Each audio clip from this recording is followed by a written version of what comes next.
ഇന്ന് നമ്മൾ English ഗ്രാമറിൽ idioms എന്ന് പറയുന്നൊരു പോർഷനാണ് ഡിസ്കസ് ചെയ്യാനായിട്ട് പോകുന്നത്. അപ്പോൾ ഇഡിയംസ് എന്താണെന്ന് ചോദിച്ചു കഴിഞ്ഞാൽ ശൈലികൾ എന്നാണ് ഇഡിയംസിൻ്റെ അർത്ഥം. ഇഡിയംസ് എന്ന് വെച്ച് കഴിഞ്ഞാൽ ശൈലികൾ, അതായത് മലയാളത്തിൽ നമ്മൾ ചില ശൈലികൾ പറയുമല്ലോ, അപ്പോൾ അത് ഇംഗ്ലീഷിലും അത്തരത്തിൽ ഒരുപാട് ശൈലികളുണ്ട്. അപ്പോൾ ശൈലികൾ അഥവാ ഇഡിയംസ് എന്ന് പറയുന്ന പോർഷനാണ് നമ്മൾ നോക്കാനായിട്ട് പോകുന്നത്. ഇനി നമുക്ക് ഓരോ ഇഡിയംസ് ആയിട്ട് നോക്കാം. അപ്പോൾ ഒന്നാമത്തെ ഇഡിയമാണ് റെഡ് ലെറ്റർ ഡേ എന്ന് പറയുന്നത്, ചുമന്ന ദിവസം എന്ന് പറയുന്നത്, റെഡ് ലെറ്റർ ഡേ. അപ്പോൾ നോക്കി, എ വെരി ഹാപ്പി ഡേ, അല്ലെങ്കിൽ ആൻ ഇമ്പോർട്ടൻ്റ് ഡേ, അല്ലെങ്കിൽ ആൻ മെമ്മറബിൾ ഡേ. അതായത് ഒരു ഇമ്പോർട്ടൻ്റ് ആയിട്ടുള്ള അല്ലെങ്കിൽ ഒരു മെമ്മറബിൾ ആയിട്ടുള്ള ഒരു ഹാപ്പി ആയിട്ടുള്ള ഒരു ഇവൻറ്റിനെ സൂചിപ്പിക്കുന്ന അല്ലെങ്കിൽ ഒരു ഡേയെ സൂചിപ്പിക്കുന്നതാണ് റെഡ് ലെറ്റർ ഡേ എന്ന് പറയുന്നത്. ഇത് നമുക്ക് എങ്ങനെ റിലേറ്റ് ചെയ്യാൻ പറ്റും? നമുക്ക് നോക്കിയാൽ അറിയാം, നമ്മുടെ കലണ്ടറിൽ റെഡ് ലെറ്ററിൽ മാർക്ക് ചെയ്തിരിക്കുന്ന ഡേയ്സ് എന്ന് പറയുന്നത് ഹോളിഡേയ്സ് ആണ് അല്ലേ. അപ്പോൾ റെഡ് ലെറ്റർ ആയിട്ടുള്ള ഡേയ്സ് എന്ന് പറയുന്നത് ഹോളിഡേയ്സ് ആണ്. അപ്പോൾ ഹോളിഡേയ്സ് പൊതുവേ വർക്ക് ചെയ്യുന്നവർക്കും പഠിക്കുന്ന കുട്ടികൾക്കാണെങ്കിലും ഒക്കെ ഹോളിഡേയ്സ് ഭയങ്കര ഇഷ്ടമുള്ള ഡേ ആണ്. കാരണം ആ സമയത്ത് നമുക്ക് മെമ്മറബിൾ ആയിട്ടുള്ള എന്തെങ്കിലും ചെയ്യാം, മെമ്മറബിൾ ആയിട്ടുള്ള പ്ലേസ് വിസിറ്റ് ചെയ്യാം, അല്ലെങ്കിൽ ഇമ്പോർട്ടൻ്റ് ആയിട്ടുള്ള എന്തെങ്കിലും മാറ്റിവെച്ച കാര്യങ്ങൾ ചെയ്യാം, അല്ലെങ്കിൽ ഹാപ്പി ആയിട്ട് പ്ലസൻ്റ് ആയിട്ട് കിടന്നുറങ്ങിയും അവർക്കിഷ്ടമുള്ള കാര്യങ്ങളും ചെയ്യാൻ പറ്റുന്ന ഒരു ഡേ ആണ് ഈ പറയുന്ന കലണ്ടറിൽ ഹോളിഡേ ആയിട്ട് റെഡ് ലെറ്ററിൽ മാർക്ക് ചെയ്തിരിക്കുന്ന ഡേ. അങ്ങനെ നമുക്ക് റിലേറ്റ് ചെയ്ത് വെക്കാനായിട്ട് പറ്റും. അടുത്ത നോക്കി, സി ഐ ടു ഐ എന്നുള്ളതാണ്. അതായത് ഒരു കണ്ണിൽ നിന്ന് മറ്റൊരു കണ്ണിലേക്ക് നമ്മൾ കാഴ്ചകൾ കാണുന്നു എന്നുള്ളതാണ്. അതായത് ടു എഗ്രി എന്നുള്ളതാണ്. അതായത് എന്തെങ്കിലും കാര്യം അംഗീകരിക്കുക എന്നുള്ളതാണ് സി ഐ ടു ഐ എന്ന് പറയുന്നത്. അപ്പോൾ ഇത് നമുക്ക് എങ്ങനെ റിലേറ്റ് ചെയ്യാമെന്ന് ചോദിച്ചു കഴിഞ്ഞാൽ, നമ്മളിപ്പോൾ ഒരു കാര്യം രണ്ട് പേര് തമ്മിൽ സംസാരിക്കുകയാണ്. അപ്പോൾ രണ്ട് പേര് തമ്മിൽ സംസാരിക്കുമ്പോൾ സ്വാഭാവികമായിട്ടും ഐ കോണ്ടാക്റ്റ് കൊടുക്കണം അല്ലേ. ഒരാൾ മറ്റൊരാളെ നോക്കുക, അതായത് അവിടെ ഒരു ഐ ടു ഐ ഒരു കോണ്ടാക്റ്റ് വരുന്നുണ്ട്. ഓക്കെ ആണല്ലോ. അപ്പോൾ ഈ ഐ ടു ഐ കോണ്ടാക്റ്റ് വരുമ്പോൾ ഇപ്പോൾ രണ്ട് പേരും തമ്മിൽ ഒരു കാര്യം പറയുകയാണ്. അപ്പോൾ ഒരു കാര്യം പറയുമ്പോൾ രണ്ടുപേരും ആ കാര്യം എഗ്രി ചെയ്യണമെങ്കിൽ അവർ തമ്മിലൊരു ഐ കോണ്ടാക്റ്റ് അല്ലെങ്കിൽ ഐ കണക്ഷൻ ഉണ്ടായിരിക്കണം. അതായത് ഒരാൾ കുനിഞ്ഞു എന്നൊരു കാര്യം കേൾക്കുകയാണ്, അങ്ങനെയാണെങ്കിൽ മറ്റേ ആൾ പറയുന്ന കാര്യം അയാൾ എഗ്രി ചെയ്യണം എന്നില്ല. പക്ഷെ രണ്ടുപേരും ഒരു കാര്യം എഗ്രി ചെയ്യുന്നു, അത് ഓക്കെ ആണെന്നുണ്ടെങ്കിൽ രണ്ടുപേരും തമ്മിൽ ഐ കോണ്ടാക്റ്റ് കൊടുക്കുന്നു എന്ന് നമുക്ക് ഓർത്തു വയ്ക്കും. ഇത് എളുപ്പത്തിന് ഓർത്തു വയ്ക്കാൻ വേണ്ടിയിട്ടുള്ളൊരു മാർഗം മാത്രമാണ് കേട്ടോ. അപ്പോൾ അത് പറയാൻ പറ്റും. സി ഐ ടു ഐ എന്ന് പറയുന്നത് ടു എഗ്രി എന്നാണ് ആ ഇഡിയത്തിൻ്റെ മീനിങ് എന്ന് പറയുന്നത്. അടുത്ത ഇഡിയം നോക്കിയേ, പ്ലേ ദ ഫൂൾ എന്നുള്ളതാണ്. പ്ലേ ദ ഫൂൾ എന്ന് പറയുമ്പോൾ ബിഹേവ് സ്റ്റുപ്പിഡ്ലി എന്നുള്ളതാണ്. അതായത് നമ്മളൊരു പൊട്ടനായിട്ട് പെരുമാറുന്നു എന്നുള്ളതാണ്. അതായത് പ്ലേ ദ ഫൂൾ എന്ന് പറഞ്ഞാൽ ഒരു ഫൂളിഷായിട്ട് കളിക്കുന്നു, അല്ലെങ്കിൽ ഫൂളിനെ പോലെ ഒരു പൊട്ടനെ പോലെ നമ്മൾ കളിക്കുന്നു. അത് നമ്മൾ അങ്ങനെ ബിഹേവ് ചെയ്യുന്നു, നമ്മളൊരു സ്റ്റുപ്പിഡായിട്ട് ബിഹേവ് ചെയ്യുന്നു. അത് നമുക്ക് കണക്ട് ചെയ്യാൻ എളുപ്പമുണ്ട്. പ്ലേ ദി ഫൂൾ എന്ന് പറയുന്നത് നമ്മളൊരു സ്റ്റുപ്പിഡായിട്ടുള്ള രീതിയിൽ അല്ലെങ്കിൽ ഫൂളിഷ് ആയിട്ടുള്ള രീതിയിൽ നമ്മൾ ബിഹേവ് ചെയ്യുന്നതിനെയാണ് പ്ലേ ദ ഫൂൾ എന്ന് പറയുന്നത്. അടുത്ത നോക്കിയേ, അടുത്തത് turned over a new leaf എന്നുള്ളതാണ്. അതായത് നമ്മളൊരു ഇലയെ ഒന്ന് തിരിച്ചിടുന്നു എന്നുള്ളതാണ്. ഒരു പുതിയ ഇല കണ്ട് ആ ഇലയെ നമ്മൾ എന്ത് ചെയ്യാണ്, ടേൺ ചെയ്യുകയാണ്, ആ ഇലയെ നമ്മളൊന്ന് മറിച്ചിടുകയാണ് എന്ന് ആലോചിച്ചാൽ മതി. അപ്പോൾ അതിൻ്റെ അർത്ഥം എന്താണ്, അതിൻ്റെ ആ ഇഡിയത്തിൻ്റെ മീനിങ് എന്താണ്, ബിഗാൻ എ ന്യൂ കരിയർ എന്നുള്ളതാണ്. അതായത് പുതിയൊരു കരിയർ നമ്മൾ ചൂസ് ചെയ്യുന്നു. അപ്പോൾ പുതിയ കരിയർ ചൂസ് ചെയ്യുക എന്ന് പറഞ്ഞു കഴിഞ്ഞാൽ, ഒരു ഇലയുണ്ട്, ആ ഇലയെ തിരിച്ചിടുക എന്നർത്ഥം എന്ന് പറയുന്നത്, ഇലയെ തിരിച്ചിടുമ്പോൾ അത് പുതിയൊരു ഇലയായിട്ട് പുതിയൊരു ഇലയുടെ പുതിയൊരു ഭാഗമാണ് നമ്മൾ തിരിച്ചിടുമ്പോൾ കിട്ടുന്നത്. മുന്നേ കിടന്നതുപോലെ അല്ല, നമ്മൾ തിരിച്ചിടുമ്പോൾ നമുക്കൊരു പുതിയ ചാപ്റ്റർ അവിടെ എന്ത് ചെയ്യാണ്, തുടങ്ങുകയാണ്. അപ്പോൾ പുതിയ ചാപ്റ്റർ തുടങ്ങുക മീൻസ് പുതിയൊരു കരിയർ നമ്മൾ ബിൽഡ് ചെയ്തെടുക്കുന്നു, അല്ലെങ്കിൽ പുതിയൊരു കരിയർ നമ്മൾ തുടങ്ങുന്നതിനെയാണ് turned over a new leaf എന്ന് പറയുന്നത്. അടുത്ത ഇഡിയം നോക്കിയേ, a blot from the blue എന്നുള്ളതാണ് അടുത്ത ഇഡിയം. അപ്പോൾ അതിൻ്റെ മീനിങ് എന്ന് പറയുന്നത് അൺഎക്സ്പെക്റ്റഡ്ലി എന്നുള്ളതാണ്. A blot from the blue എന്ന് പറയുന്നത് എന്താണ്, അൺഎക്സ്പെക്റ്റഡ് ആയിട്ട് ഒരു കാര്യം നടക്കുക. A blot from the blue എന്ന് പറയുന്നത് വളരെ അവിചാരിതമായിട്ട് വളരെ അൺഎക്സ്പെക്റ്റഡ്ലി ഒരു കാര്യം നടക്കുന്നതിനെയാണ് a blot from the blue എന്ന ഇഡിയം കൊണ്ട് ഉദ്ദേശിക്കുന്നത്. അടുത്ത ഇഡിയംസ് നോക്കാം. ഫാൻ ദി ഫ്ലെയിം എന്നുള്ളതാണ്. അതായത് ടു മേക്ക് മോർ ആംഗ്രി എന്നുള്ളതാണ്. അതായത് ടു മേക്ക് ആംഗ്രി, നമ്മൾ ദേഷ്യം കൂടുക എന്നുള്ളതാണ്. ദേഷ്യം കൂടാനായിട്ട് എന്തെങ്കിലും കാര്യം ചെയ്യുക എന്നുള്ളതാണ് ഫാൻ ദി ഫ്ലെയിം എന്ന് പറയുന്നത്. അതായത് ഇത് റിലേറ്റ് ചെയ്യാൻ എളുപ്പം ചോദിച്ചു കഴിഞ്ഞാൽ, ഫ്ലെയിം എന്ന് പറഞ്ഞാൽ എന്താണ്? ആ തീയാണ് അല്ലേ. അപ്പോൾ നമ്മൾ അതായത് കത്തിക്കൊണ്ടിരിക്കുന്ന ഒരു തീ, അപ്പോൾ തീയുടെ അടുത്തേക്ക് നമ്മളൊരു ഫാൻ കൊണ്ടുവന്ന് വെക്കുകയാണ്. അപ്പോൾ സ്വാഭാവികമായിട്ടും തീയാണ്, അത് കത്തിക്കൊണ്ടിരിക്കുകയാണ്. അപ്പോൾ അതിനടുത്തേക്ക് നമ്മളൊരു ഫാൻ കൊണ്ടുവന്ന് വെക്കുമ്പോൾ എന്താണ് സംഭവിക്കുന്നത്? ആ ഫാനിൻ്റെ കാറ്റുകൂടി അടിച്ചിട്ട് ആ ഫ്ലെയിം എന്ത് ചെയ്യും? ആളിക്കത്താനായിട്ട് തുടങ്ങും. അപ്പോൾ അതാണ് ടു മേക്ക് മോർ ആംഗ്രി. അതായത് ഫ്ലെയിമിനെ നമ്മളൊരു ദേഷ്യമായിട്ട് കണക്കാക്കിയാൽ മതി, ഒരു ആംഗ്രിനെസ് ആയിട്ട് കണക്കാക്കി കഴിഞ്ഞാൽ ആ ആംഗ്രി കൂട്ടാനായിട്ടുള്ള കാര്യങ്ങൾ ചെയ്യുന്നു എന്നുള്ളതാണ് ടു മേക്ക് മോർ ആംഗ്രി എന്നതുകൊണ്ട് ഉദ്ദേശിക്കുന്നത്. ഇനി അടുത്ത ഇഡിയമാണ് a slap on the wrist എന്നുള്ളത്. A slap on the wrist, അതായത് നമ്മുടെ റിസ്റ്റിൻ്റെ ഭാഗത്ത്, കൈവെള്ളയുടെ ആ ഭാഗത്ത് ഒരു ചെറിയ അടി കൊടുക്കുന്നു എന്നുള്ളതാണ് A slap on the wrist എന്ന് പറയുന്നത്. അതായത് എ വെരി മൈൽഡ് പണിഷ്മെൻറ്റ് എന്നുള്ളതാണ് ഈ ഇഡിയത്തിൻ്റെ മീനിങ് എന്ന് പറയുന്നത്. എ വെരി മൈൽഡ് പണിഷ്മെൻ്റ് ആണ്. അതായത് നമ്മളിപ്പം ഒരാളുടെ കൈയുടെ റിസ്റ്റിൻ്റെ അവിടെ ചെറിയൊരു അടി കൊടുക്കുന്നു. അപ്പോൾ ആ അടി കൊടുക്കുക മീൻസ് അതൊരു ചെറിയ പണിഷ്മെൻ്റ് അല്ലേ? വലിയൊരു പണിഷ്മെൻ്റ് ആണോ? അല്ല, ഒരു ചെറിയ പണിഷ്മെൻ്റ് ആണ്. ആ രീതിയിൽ എന്ത് ചെയ്യുക? റിലേറ്റ് ചെയ്ത് വയ്ക്കുക. അടുത്ത് നോക്കിയേ, a slap in the face. നേരത്തെ സ്ലാപ്പ് ഓൺ ദി റിസ്റ്റ് ആയിരുന്നെങ്കിൽ ഇപ്പോൾ എന്താണ്? A slap in the face, മുഖത്തടിക്കുക എന്ന് പറയത്തില്ലേ? അതായത് ഇപ്പോൾ നമ്മൾ മലയാളത്തിൽ പറയുന്നൊരു ശൈലിയാണ് മുഖത്തടിച്ച് പോലെ പറയുക എന്ന് പറയുന്നത്. അതായത് പ്രതീക്ഷിക്കാത്ത രീതിയിലുള്ള ഒരു തിരസ്കരണമാണ് അവിടെ നടക്കുന്നത്. ആൻഡ് അൺഎക്സ്പെക്റ്റഡ് റിജക്ഷനാണ്. അപ്പോൾ ഒരു അൺഎക്സ്പെക്റ്റഡ് ആയിട്ടുള്ള, നമുക്ക് ഒട്ടും പ്രതീക്ഷിക്കാത്ത രീതിയിൽ ഒരാൾ നമ്മൾ പറയുന്ന ഒരു കാര്യത്തെ അല്ലെങ്കിൽ നമ്മൾ ചെയ്യുന്ന ഒരു കാര്യത്തെ റിജക്റ്റ് ചെയ്യുവാണ്. അപ്പോൾ അത്തരത്തിൽ അൺഎക്സ്പെക്റ്റഡ് ആയിട്ടുള്ള ഒരു റിജക്ഷനെ പറയാൻ വേണ്ടിയിട്ടാണ് ഈ സ്ലാപ്പ് ഇൻ ദി ഫേസ് എന്നതുകൊണ്ട് ഉദ്ദേശിക്കുന്നത്, മുഖത്തടിച്ച പോലെ പെരുമാറുക എന്നതുകൊണ്ട് ഉദ്ദേശിക്കുന്നത്. അടുത്ത നോക്കിയേ, ഹോപ്സ് ആൻഡ് ചോയ്സ് ആണ്. അപ്പോൾ ഹോപ്സ് ആൻഡ് ചോയ്സ് എന്ന് പറയുമ്പോൾ നോ ചോയ്സ്, ഒരു ചോയ്സും ഇല്ല എന്നുള്ളതാണ് hops and choice. Hops and choice എന്ന് പറഞ്ഞാൽ എന്താണ്? ആ പ്രത്യേകിച്ച് ഒരു ചോയ്സും അവിടെ ഇല്ല, നോ ചോയ്സ് എന്നുള്ളതാണ് ഹോപ്സ് ആൻഡ് ചോയ്സ് എന്നതുകൊണ്ട് ഉദ്ദേശിക്കുന്നത്. അടുത്ത് നോക്കിയേ, ആൻഡ് എ ലെഗ് എന്നുള്ളതാണ്, കൈയും കാലും എന്നുള്ളതാണ്. അപ്പോൾ ആണെങ്കിലും ലെഗ് ആണെങ്കിലും നമുക്ക് വളരെ ഇമ്പോർട്ടൻ്റ് ആയിട്ടുള്ള രണ്ട് ഭാഗങ്ങളാണ് അല്ലേ. അപ്പോൾ ഇത് രണ്ടും ഇല്ലെങ്കിൽ നമുക്ക് ചിന്തിക്കാൻ കൂടി പറ്റത്തില്ല. അപ്പോൾ നോക്കിയേ, വെരി എക്സ്പെൻസീവ് അല്ലെങ്കിൽ എ ലോട്ട് ഓഫ് മണി എന്നുള്ളതാണ്. അതായത് വളരെ എക്സ്പെൻസീവാണ്. നമ്മുടെ ആമും ലെഗും എന്ന് പറയുന്നത് നമ്മുടെ ശരീരത്തെ സംബന്ധിച്ചിടത്തോളം വളരെ എക്സ്പെൻസീവാണ്.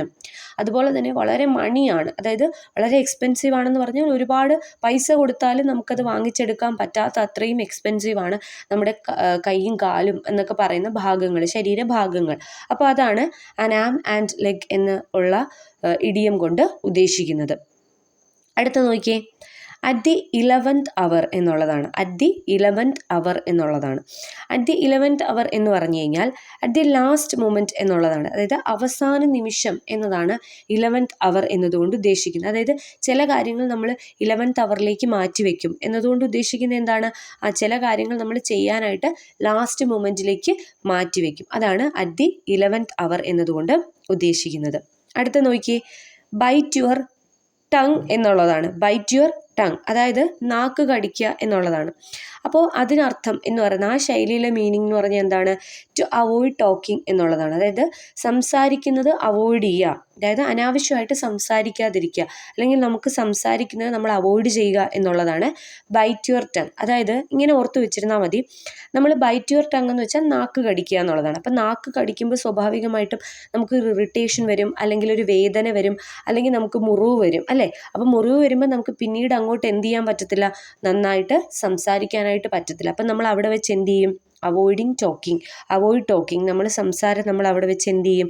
നമ്മൾ സ്റ്റോപ്പ് ചെയ്യാനായിട്ട് ശ്രമിക്കും. അപ്പോൾ അതാണ് ബൈറ്റ് യുവർ ടങ് എന്നതുകൊണ്ട് ഉദ്ദേശിക്കുന്നത്. അതായത് നാക്ക് കടിക്കുക എന്നതുകൊണ്ട് ഉദ്ദേശിക്കുന്നത് ടു അവോയ്ഡ് ടോക്കിംഗ് എന്നുള്ളതാണ്. നമ്മൾ അവിടെ വെച്ച് എന്ത് നിർത്തുന്നു?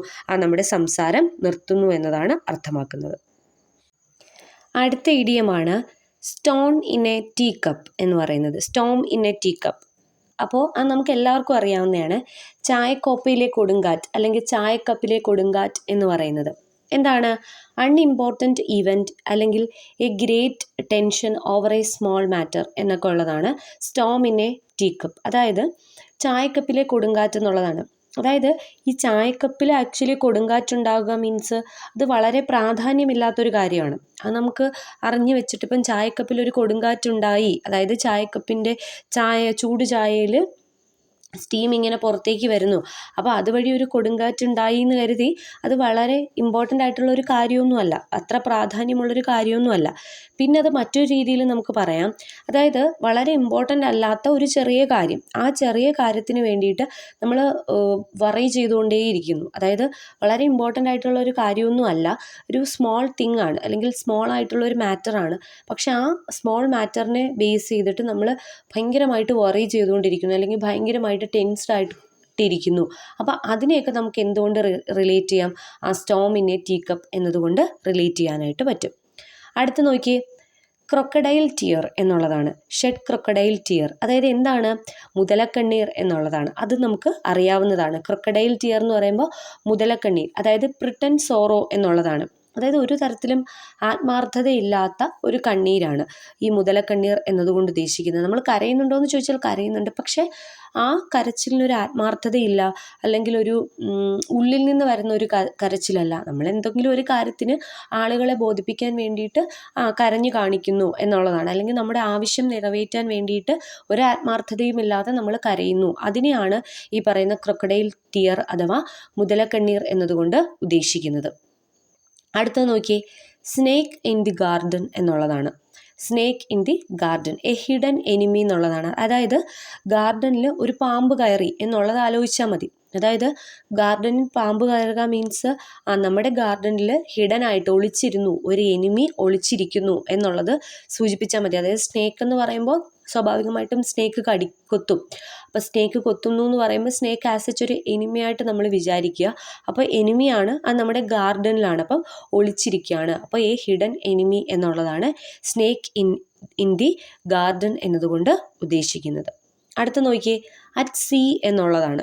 അപ്പോൾ അറ്റ് സീ എന്ന് പറയുന്നത് in a state of confusion എന്നുള്ളതാണ്. ഓക്കെ, ഒരു ആശയക്കുഴപ്പത്തിലാവുക, അതായത് അതിന് മറ്റൊരർത്ഥം കൂടിയുണ്ട്. പെർപ്ലെക്സ്ഡ് എന്ന് ചോദിച്ചാലും ആശയക്കുഴപ്പം എന്നുള്ളത് തന്നെയാണ് അർത്ഥം. ചിലപ്പോൾ പെർപ്ലെക്സ്ഡ് എന്നായിരിക്കും ഓപ്ഷനിൽ കാണുന്നത്. അപ്പോൾ പെർപ്ലെക്സ്ഡ് എന്നാണെങ്കിലും in a state of confusion എന്നാണെങ്കിലും അറ്റ് സീ എന്നാണ് അവിടുത്തെ ഇഡിയം വരുന്നത്. അപ്പോൾ അറ്റ് സീ എന്ന് പറയുമ്പോൾ നമുക്ക് റിലേറ്റ് ചെയ്യാൻ എളുപ്പമുണ്ട്.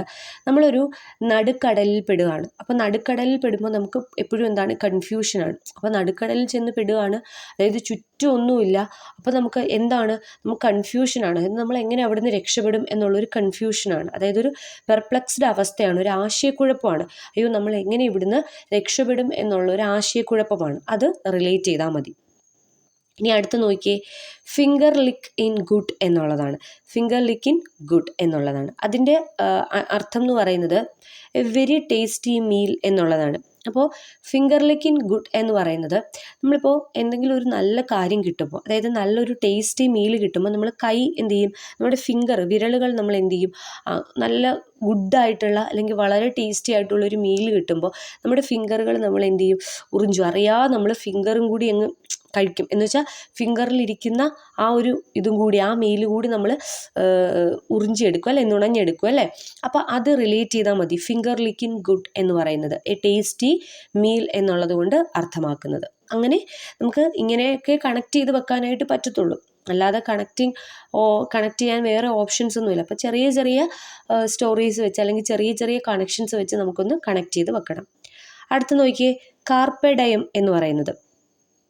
കാർപ്പെ ഡയം എന്ന് പറയുന്നത് എൻജോയ് ദി പ്രസൻറ്റ് മൊമെൻ്റ് ആണ്. നമ്മൾ ആ ഒരു നിമിഷം എന്ത് ചെയ്യുക? എൻജോയ് ചെയ്യുക. അതായത് പ്രസൻ്റ് ആയിട്ടുള്ള ഒരു സിറ്റുവേഷൻ നമ്മൾ എൻജോയ് ചെയ്യുക എന്നുള്ളതാണ് കാർപ്പെ ഡയം എന്നതുകൊണ്ട് ഉദ്ദേശിക്കുന്നത്. അതായത് പ്രസൻറ്റ് ഡേ എൻജോയ് ചെയ്യുക, എൻജോയ് ദി പ്രസൻറ്റ് ഡേ എന്നാണ് ആ ശൈലിയുടെ മീനിങ് എന്ന് പറയുന്നത്. അടുത്ത ഇഡിയമാണ് എ ഡൗട്ടിങ് തോമസ് എന്ന് പറയുന്നത്. അതായത് one who does not believe anything without evidence എന്നുള്ളതാണ്. അതായത് എപ്പോഴും ഡൗട്ടാണ്. തോമസ് എന്ന് പറയുന്ന ഒരാളുടെ പേരായിട്ട് നമുക്ക് പറയാം. എപ്പോഴും ഡൗട്ട്ഫുള്ളായിട്ട് നടക്കുന്ന ഒരാൾ, അതാണ് തോമസ് എന്ന് വിചാരിക്കുക. അപ്പോൾ ഡൗട്ടിങ് തോമസ് എന്ന് പറയുമ്പോൾ ഒരാൾ എന്താണ്? ഒരു കാര്യം പെട്ടെന്ന് വിശ്വസിക്കത്തില്ല. ആ കാര്യത്തിന് എന്തെങ്കിലും തരത്തിലുള്ള എവിഡൻസ് ഉണ്ടെങ്കിൽ മാത്രം വിശ്വസിക്കുന്ന ഒരാൾ. എവിഡൻസ് ഇല്ലെങ്കിൽ അയാൾ ആ കാര്യം എന്ത് ചെയ്യത്തില്ല, ബിലീവ് ചെയ്യത്തില്ല, വിശ്വസിക്കത്തില്ല. അപ്പം എന്തെങ്കിലും തെളിവുകളുണ്ടെങ്കിൽ, എന്തെങ്കിലും എവിഡൻസ് കാണിക്കാൻ പറ്റുമെങ്കിൽ ഒരു കാര്യം വിശ്വസിക്കുന്ന ആളിനെയാണ് ഡൗട്ടിങ് തോമസ് എന്ന് പറയുന്നത്. അപ്പോൾ തോമസ് എന്ന് പറയുന്ന ഒരാളെ റിലേറ്റ് ചെയ്യാം. അയാൾ എന്താണ്, അയാൾ ഒരു കാര്യം ബിലീവ് ചെയ്യണമെങ്കിൽ, വിശ്വസിക്കണമെങ്കിൽ അയാൾക്ക് എന്തെങ്കിലും കൃത്യമായിട്ടുള്ള എവിഡൻസ് ഉണ്ടെങ്കിൽ മാത്രമേ അയാൾ ആ കാര്യം എന്ത് ചെയ്യത്തുള്ളൂ, ബിലീവ് ചെയ്യത്തുള്ളൂ എന്നാലോചിക്കുക. അടുത്ത ഇഡിയം നോക്കിയേ, 20ാമത്തെ ഇഡിയമാണ് ഗോ ലൈക്ക് എ ബോംബ് എന്നുള്ളതാണ്. അതായത് ഒരു ബോംബ് പോലെ സഞ്ചരിക്കുക, പോവുക എന്നുള്ളതാണ്. ഗോ ലൈക്ക് എ ബോംബ്, ഒരു ബോംബ് പോലെ പോവുക. അതിനർത്ഥം എന്താണ്, ടു മൂവ് ഫാസ്റ്റ് എന്നുള്ളതാണ്. അപ്പോൾ ബോംബാകുമ്പോൾ നമുക്കറിയാം വളരെ ഫാസ്റ്റായിട്ടാണ് മൂവ് ചെയ്ത് പോകുന്നത്, വളരെ വലിയ സ്പീഡിൽ മൂവ് ചെയ്ത് പോകുന്നതാണ്. അപ്പോൾ ടു മൂവ് ഫാസ്റ്റ്, അതായത് ഫാസ്റ്റായിട്ട് മൂവ് ചെയ്യുന്നതിനെ നമുക്ക് എന്ത് റിലേറ്റ് ചെയ്യാം, ഗോ ലൈക്ക് എ ബോംബ്. അവൻ പോകുന്നത് നോക്കിയേ, ഗോ ലൈക്ക് എ ബോംബ് എന്ന് പറയാൻ പറ്റും. അതായത് he go like A bomb എന്ന് പറയുമ്പോൾ അവൻ മൂവ് ഫാസ്റ്റ്, അതായത് ഫാസ്റ്റായിട്ട് മൂവ് ചെയ്യുകയാണ് എന്നാണ് അതിൻ്റെ മീനിങ് എന്ന് പറയുന്നത്. അടുത്ത് നോക്കി, ഓൾ ഗ്രീക്ക് ടു മീ എന്നുള്ളതാണ്. ഓൾ ഗ്രീക്ക് ടു മീ എന്നുള്ളതാണ്. അതിനകത്ത് ഗ്രീക്ക് എന്ന് പറയുമ്പോൾ ഗ്രീക്ക് എന്ന് പറയുന്ന ലാംഗ്വേജിനെ നമ്മൾ ഓർക്കുക. ഗ്രീക്ക് എന്ന് പറയുന്ന വേർഡ് അല്ലെങ്കിൽ ഗ്രീക്ക് ലാംഗ്വേജിനെ നമ്മൾ ഓർക്കുക. ഇതിൻ്റെ മീനിങ് എന്താണ്, something which cannot be understood എന്നുള്ളതാണ്. അതായത് ഒരു കാര്യം നമുക്ക് മനസ്സിലാകുന്നില്ല, അതായത് ഒരു കാര്യം, ആ കാര്യം നമുക്ക് അത്ര കണ്ട് അണ്ടർസ്റ്റുഡ് ആവുന്നില്ല, മനസ്സിലാകുന്നില്ല. അപ്പോൾ മനസ്സിലാകാത്ത ഒരു കാര്യത്തെപ്പറ്റി പറയുമ്പോൾ നമുക്ക് ഏത് ഇഡിയം ഉപയോഗിക്കാം, ഓൾ ഗ്രീക്ക് ടു മീ എന്ന് പറയുന്ന ഇഡിയം ഉപയോഗിക്കാനായിട്ട് പറ്റും. അതായത് ഇതെങ്ങനെ റിലേറ്റ് ചെയ്യാം, ഗ്രീക്ക് ഭാഷ എന്നൊക്കെ പറയുന്നത് നമ്മളെ സംബന്ധിച്ചിടത്തോളം നമുക്ക് ഗ്രീക്ക് ഭാഷയൊന്നും അത്ര നന്നായിട്ട് അറിയത്തില്ല. അപ്പോൾ നമ്മൾ എന്താ ചെയ്യുന്നത്, നമ്മൾ അറിയാത്ത പോലെ ഇരിക്കുക, അല്ലേ, നമുക്ക് കനോട്ട് ബി അണ്ടർസ്റ്റുഡ്, നമുക്ക് മനസ്സിലാകത്തില്ല, അല്ലേ. അപ്പോൾ അങ്ങനെ റിലേറ്റ് ചെയ്യുക. ഓൾ ഗ്രീക്ക് ടു മീ എന്ന് പറയുന്നത് something which cannot be understood എന്ന് റിലേറ്റ് ചെയ്യാം. അടുത്ത ഇഡിയം നോക്കിയേ, ആൻ ആക്സ് ടു ഗ്രൈൻഡ് എന്നുള്ളതാണ്. ആൻ ആക്സ് ടു ഗ്രൈൻഡ് എന്നുള്ളത് അതായത് to have a dispute with someone എന്നുള്ളതാണ്. അതായത് ഇപ്പം നമ്മളിത് പറയാറുണ്ട്, അവൻ ദാ കോടാലിയുമായിട്ട് നിൽക്കുന്നു എന്ന് പറയുന്നത്, ആക്സുമായിട്ട് നിൽക്കുന്നു എന്നാണ്, വെട്ടാനായിട്ട് അവൻ കോടാലിയുമായിട്ട് നിൽക്കുന്നു എന്നുള്ളൊരു മീനിങ് ആണ്. അതായത് എന്താണ്, അത്രയും ഡിസ്പ്യൂട്ടായിട്ട്, അതായത് അത്രയും എന്താണ്, രോക്ഷാകുലനായിട്ട് നിൽക്കുകയാണ്, എടുത്തടിച്ച പോലെ നിൽക്കുകയാണ് എന്നുള്ളൊരർത്ഥമാണ് ഈ പറയുന്ന ആക്സ് ടു ഗ്രൈൻഡ് എന്നുള്ള ഇഡിയം കൊണ്ട് ഉദ്ദേശിക്കുന്നത്. അവൻ ദാ കോടാലിയുമായിട്ട് നിൽക്കുന്നു, അല്ലെങ്കിൽ അവൻ ദാ വെട്ടാൻ കുത്താൻ നിൽക്കുന്ന പോലെ നിൽക്കുന്നു എന്ന അർത്ഥത്തിലാണ് ഉപയോഗിക്കുന്നത്. അടുത്ത ഇഡിയം നോക്കിയേ, a wolf in sheep's clothing എന്നുള്ളതാണ്. A wolf in sheep's clothing എന്നുള്ളതാണ്. അതായത് അതിനർത്ഥം എന്താണ്, a person who cannot be trusted. ഇത് നമുക്ക് അറിയാവുന്ന ഇഡിയമാണ്. ഇതിൻ്റെ മലയാളം കേട്ടാൽ നമുക്ക് മനസ്സിലാവും, ആട്ടിൻ തോലിട്ട ചെന്നായ എന്നാണ്. A wolf in sheep's clothing, അതായത് ആ ഒരു രീതിയിൽ ആട്ടിൻ തോലിട്ട ചെന്നായ എന്നുള്ളൊരർത്ഥത്തിൽ ഉപയോഗിക്കുന്നതാണ് ഈ ഒരു ഇഡിയം എന്ന് പറയുന്നത്. അതായത് A person who cannot be trusted, നമുക്ക് വിശ്വസിക്കാൻ പറ്റാത്ത ഒരാൾ, അയാളൊരു മുഖംമൂടിയിലിരിക്കുകയാണ്, പക്ഷെ നമുക്കൊരിക്കലും വിശ്വസിക്കാൻ പറ്റാത്ത ഒരാൾ, അതായത് ഒരു മുഖംമൂടി ഇട്ട് നിൽക്കുകയാണ്, പക്ഷെ ക്രൂരനായിട്ട് നമുക്ക് വിശ്വസിക്കാൻ പറ്റാത്ത, ട്രസ്റ്റ് ചെയ്യാൻ പറ്റാത്ത ഒരു വ്യക്തി എന്നുള്ളൊരർത്ഥത്തിൽ ഉപയോഗിക്കുന്ന ഇഡിയമാണ് a wolf in sheep's clothing എന്ന് പറയുന്നത്. അടുത്തൊരു ഇഡിയം നോക്കിയേ, ഇൻ കോൾഡ് ബ്ലഡ് എന്ന് പറയുന്നതാണ് അടുത്ത ഇഡിയം. ഇൻ കോൾഡ് ബ്ലഡ്, അതായത് ക്രുവാലിറ്റി അതിനെപ്പറ്റി പറയും. അതായത് ക്രൂവലായിട്ട് ബിഹേവ് ചെയ്യുന്നതിനെ, അല്ലെങ്കിൽ വിത്തൗട്ട് ഫീലിങ്സ്, ഒരു തരത്തിലുള്ള ഇമോഷൻസോ അല്ലെങ്കിൽ ഫീലിങ്സോ ഇല്ലാതെ ബിഹേവ് ചെയ്യുന്ന ഒരാളെ പറ്റി പറയുമ്പോൾ അതിനെയാണ് നമ്മൾ ഇൻ കോൾഡ് ബ്ലഡ് എന്ന് പറയുന്നത്. അതായത് കണ്ണിച്ചോരയില്ലാതെ പെരുമാറുന്ന ഒരാളെ പറ്റി പറയുമ്പോൾ, അല്ലെങ്കിൽ അത്ര ക്രൂവലായിട്ട് ബിഹേവ് ചെയ്യുന്ന ഒരാളെ പറ്റി പറയുമ്പോൾ നമുക്ക് എന്ത് പറയാം, ഇൻ കോൾഡ് ബ്ലഡ് എന്ന് പറയാം. അപ്പോൾ സാധാരണഗതിയിൽ ബ്ലഡ് എന്ന് പറയുമ്പോൾ റെഡ് കളറിലാണ്. അപ്പോൾ അത് കോൾഡ് ആവുക മീൻസ് തണുത്തുറയുക എന്ന് പറയുന്നതാണ്. അപ്പോൾ തണുത്തുറഞ്ഞ ബ്ലഡ് നമുക്ക് ഉപയോഗിക്കാനായിട്ട് പറ്റത്തില്ല, കാരണം ബ്ലഡ് എന്ന് പറയുമ്പോൾ ഫ്ലോ ചെയ്യണം.